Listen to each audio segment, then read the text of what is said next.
Há muitas formas de meditação, métodos que conduzem à meta, isto é, ao despertamento do Cristo interno. Cada um deve seguir o próprio caminho. A mesma trilha não serve para todos. Assim, cada um deve buscar o meio que lhe pareça mais adequado para a sintonização de sua consciência. Esse estado de consciência profundo não tem fronteiras. Ele nos transmite a certeza de uma realidade que jaz além de nosso limitado conhecimento imediato, meramente humano. É limitado e nos confere sabedoria infinita, sagrada moradia dentro de nosso ser, onde não penetra o tumulto incessante do mundo exterior. Se tivermos fidelidade e constância na prática da meditação contemplativa, ela nos conduzirá a formas mais elevadas de meditação, até atingirmos a experiência de auscultar a voz suave que do grande além de dentro nos transmitirá orientação segura, conduzindo-nos em linha reta por entre os atalhos do caminho. Comecemos por nos sentar em posição confortável. Preferem alguns uma cadeira reta, dura, para facilitar a posição correta, os pés estendidos no soalho, corpo ereto, mãos repousando entre tronco e as pernas com as palmas voltadas para cima. Nesta posição natural de relaxamento, mais alerta, inicia-se a meditação, fixando-se o pensamento em alguma passagem do Evangelho ou na leitura antecipada de um curto trecho da Bíblia ou de qualquer livro edificante. A leitura de um parágrafo ou de várias páginas torna-se necessária, até que a nossa atenção seja atraída por algum pensamento particular. Então, fecha-se o livro, focaliza-se a atenção nesse pensamento, repetindo-o e perguntando: por que essa citação veio a mim? Terá algum significado particular? Qual é o significado dela? Continua a meditar. Pode ser que surja outro pensamento, então consideremos: há entre eles alguma relação ou ocorrência? Por que o segundo pensamento seguiu o primeiro? Provavelmente a terceira e quarta ideia podem apresentar-se, todas originadas fora da consciência. Esse curto espaço de tempo, talvez apenas 1 minuto, seja suficiente para abrir-nos as portas da consciência espiritual, despertando o amor e a inteligência divina. A visão da verdade surge das profundezas do nosso ser, dando-nos uma sensação de segurança e bem-estar. Então, a quietude e a paz descem sobre nós. Praticando fielmente essa forma de meditação, verificamos o despertar da nossa consciência, permitimos a atividade de Deus através de nós, e o Cristo passa a viver a nossa vida. É necessário, porém, que tornemos sempre a meditação, pela manhã, ao meio-dia e à noite. Esses períodos de silêncio, reflexão, introspecção, meditação e finalmente de comunhão preparam-se para receber a graça interior. Mesmo que nos pareça não estarmos progredindo nesse curto espaço de tempo durante o dia ou durante a noite, mesmo que não observemos resposta, não desanimemos, continuemos a meditar sempre, pois não dispomos de meios para julgar os resultados de nosso esforço em termos de simples períodos de meditação, depois de uma semana de prática ou depois de um mês. Aguardar resultados imediatos é o mesmo que esperar executar Bach ou Beethoven depois da primeira lição de música. De fato, não seria absurdo desesperar depois de praticar escalas durante as 6 primeiras horas, em uma arte que exige elevado apuro técnico? Se formos sinceros no desejo de dominar essa arte, reconheceremos que ao iniciarmos a prática das escalas, algo se processava tanto na mente como nos dedos, e o aproveitamento final não pode ser medido em termos de prática hora diária ou mensal. Assim acontece com a meditação. Iniciemo-la, fechemos os olhos e compreendamos. Estou procurando a graça de Deus.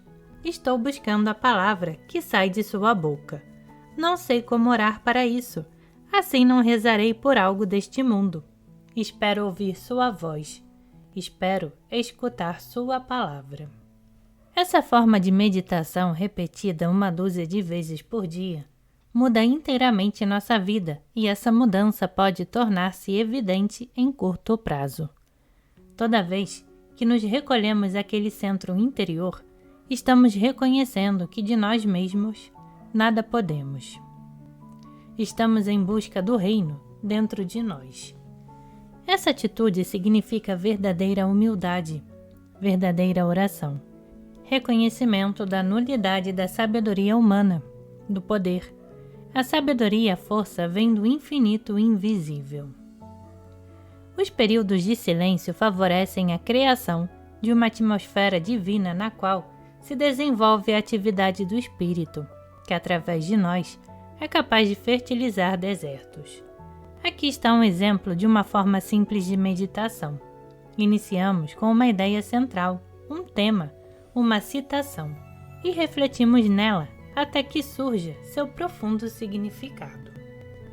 De mim mesmo, eu nada posso. É o Pai dentro de mim que executa os trabalhos. O significado da primeira parte é patente. Mas, o que quer dizer a sentença? O Pai dentro de mim executa os trabalhos? Sabemos que ao fazer aquela afirmação, Jesus se referia a Deus. Significa então que Deus dentro de mim executa os trabalhos? O mesmo Pai que estava em Jesus está também em mim. Ele é maior do que os problemas do mundo, a vida, a inteligência, a sabedoria que está dentro de mim.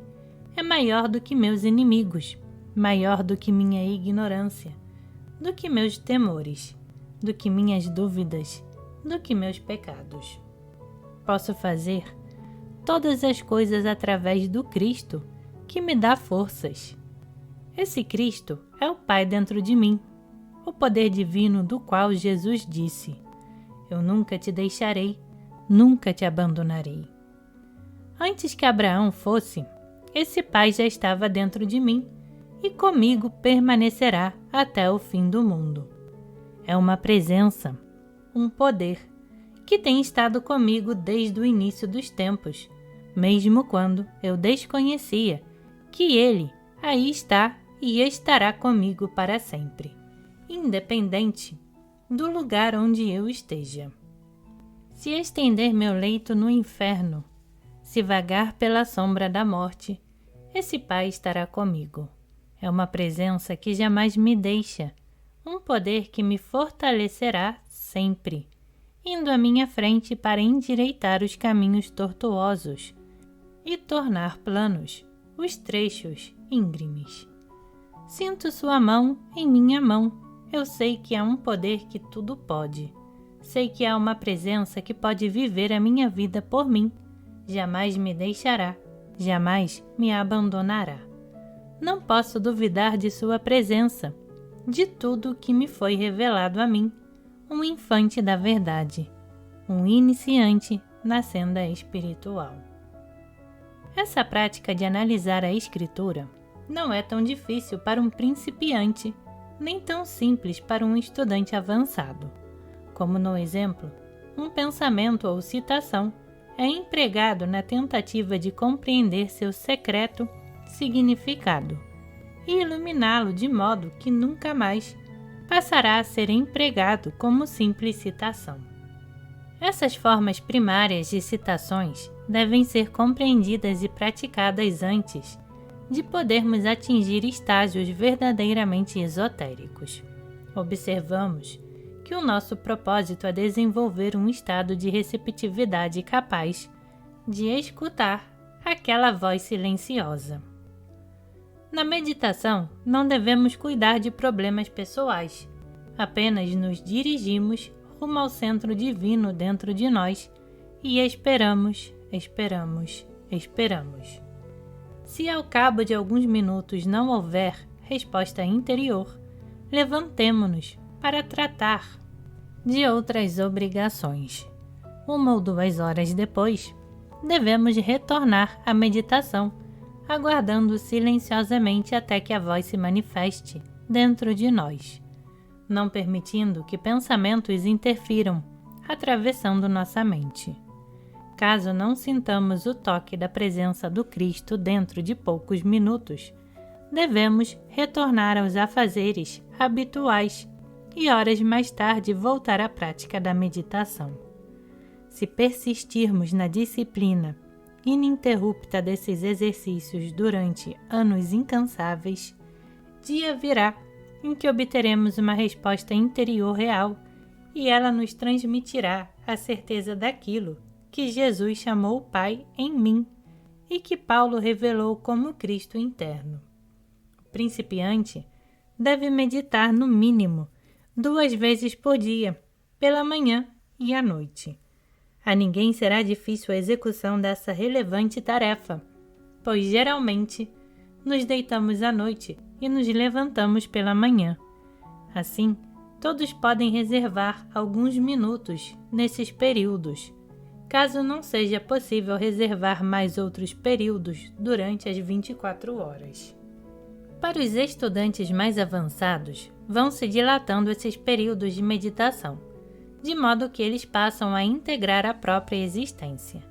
Estes meditam a qualquer hora do dia ou da noite, às vezes durante minutos apenas, outras vezes mesmo guiando um automóvel ou executando os trabalhos caseiros.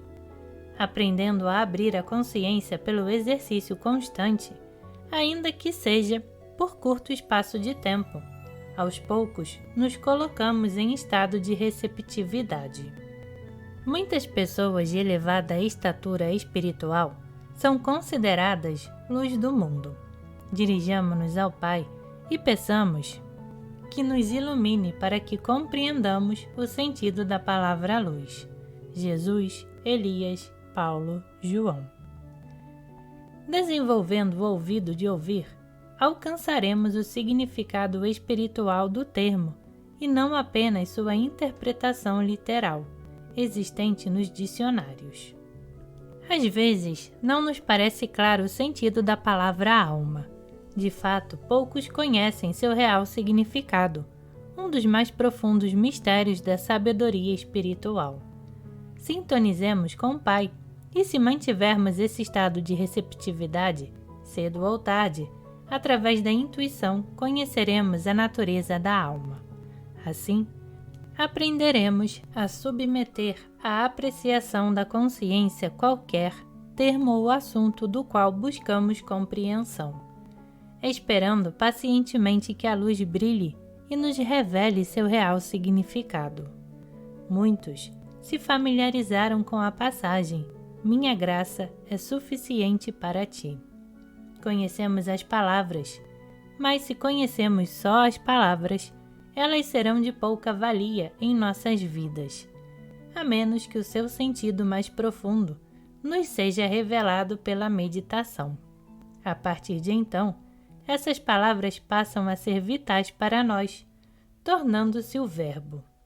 Ao despertarmos pela manhã, logo cedo, devemos focalizar a ideia de que a graça de Deus é a nossa suficiência em tudo.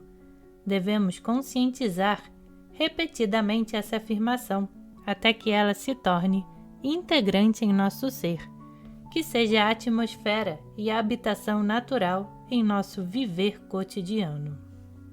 Tua graça é minha suficiência. Tua graça, a graça do Pai dentro de mim, basta para todas as coisas. Que devemos entender por graça? Como será que ela é? Pode durar algum tempo para percebermos que a graça não está fora, mas dentro de nós. Conscientizando essa ideia, insistindo no sentido da palavra graça, um dia compreenderemos que a graça é uma dádiva de Deus, que vem de Deus, sem nosso esforço, sem nosso mérito e sem que, por ela, tenhamos lutado. Contudo, essa graça que é nossa suficiência em todas as coisas é uma atividade de Deus dentro de nós. Na meditação, o significado da graça pode ser revelado de um modo a uns e de outro modo a outros. Porém, chegará a todos com intensidade bastante quando as janelas do céu forem abertas e as bênçãos transbordarem, sendo pequenos os recipientes daqueles que estão destinados a recebê-las. Para cada um desses plenificados pela graça, dar-se-á um desdobramento da plenitude. Se mantivermos essa atitude, meditando frequentemente, a luz da verdade há de brilhar sempre, pois estaremos pondo em prática o mais importante ensinamento transmitido à raça humana. Se tu habitares em mim, e minha palavra habitar em ti, pedirás o que quiseres, e isto te será dado. Se o Verbo permanecer vivo em nossa consciência, se conscientizarmos a presença divina 4, 5 ou 10 vezes durante o dia, e também quando despertarmos no meio da noite, estaremos permitindo que a verdade habite em nosso ser e que o Cristo se torne atividade de nossa consciência. O que é o Cristo? Se quiseres realmente saber o que é o Cristo, faz humildemente esta confissão. Pai, conheço tão pouco sobre o Cristo. Ajuda-me a entendê-lo. Então, cerra os olhos e fixa a atenção na ideia, Cristo. Um dia, intuirás seu real significado, significado que não poderás transmitir a outrem, mas que tu mesmo compreenderás. O Cristo se tornará uma presença consciente em ti, será um poder, uma influência, o ser. Será algo indefinível, pois diga o que quiser, jamais alguém poderá definir o Cristo. Um dia, no entanto, persistindo nessa conscientização do Cristo vivo em teu coração, poderás ouvir: nunca te abandonarei, assim como estava em Moisés, estarei contigo. Irei para onde quer que vás. Não procures sinal, não procures nada fora. Busca-me e espera-me. Se assim fizeres, um dia, ao te achares necessitado de água, ela brotará de um rochedo. Se é de alimento que precisas, ele cairá do céu. Mas não o procures nunca. Esse é o pecado. Busca somente a mim. Eu caminho ao teu lado e repouso em teu coração. Tu me sentes? Estou contigo. Ando à tua frente para endireitar os caminhos tortuosos. Jamais te deixarei. Procura-me e serás salvo. Busca-me e todas as coisas te serão dadas de acréscimo. Certificando-nos disso, compreenderemos o conceito de Paulo. Não sou eu que vivo, é o Cristo que vive em mim. Então a atmosfera do Cristo passará a ser a nossa atmosfera e a nossa presença física tornar-se-á uma bênção para aqueles que se puserem em contato conosco, sendo a luz do nosso ser. O método seguro é orar incessantemente, abrindo a consciência à realização do Cristo, até que sobrevenha o tempo em que não necessitamos mais de esforço para fazê-lo. É que não haverá mais um tu ou um eu, seremos um. Confia em mim e salva-te.